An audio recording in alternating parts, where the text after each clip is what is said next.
Well, here I am, in Greece. I came here with my friend Ruth. She paid for the tickets from the proceeds from her divorce settlement. It was our girls' getaway. Except that before we even landed, she had a dinner date with some guy she met in the back of the plane. Oh, Cheryl, you don't mind, do you? It's only for tonight. Except that she didn't come back that night. Or the next morning.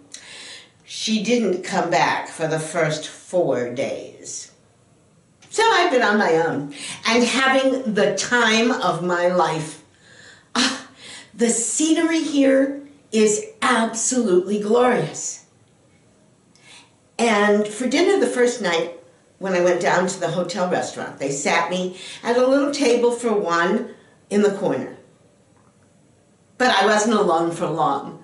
I have met some of the most interesting people. Everybody here is so friendly. Well, after dinner on the third night, instead of following the crowd to the bar, I ran upstairs, grabbed my jacket, and walked out of the hotel into this absolutely gorgeous night. That's when I met him. Christopher Columbus. Oh, that's not his real name. His real name is Costas, but I call him Christopher. Christopher Columbus. I bet you don't know why I call him that. It's because he's got a boat.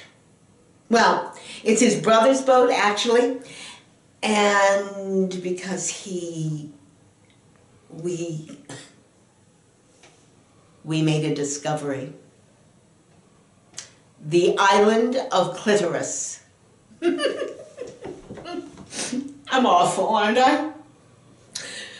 Married woman, 48, grown-up kids. I'll bet you think I'm wicked. Ruth does.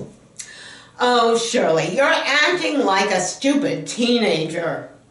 I suppose the next thing you're going to tell me is that the earth trembled. Trembled?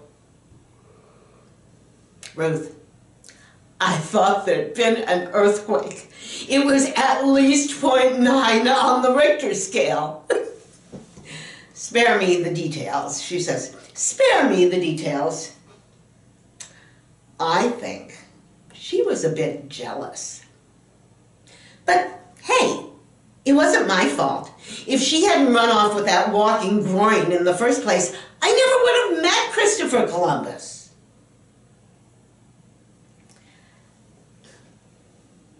He kissed my stretch marks. He did, really.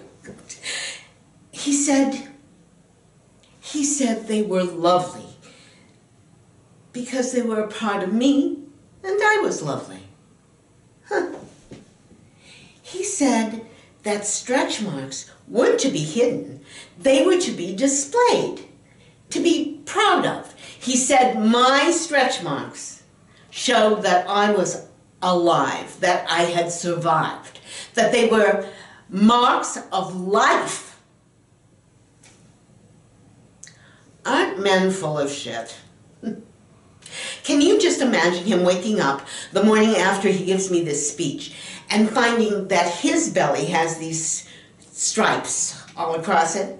Can you just see him running to the mirror and saying, oh, awesome, fucking awesome, I've got stretch marks, at last.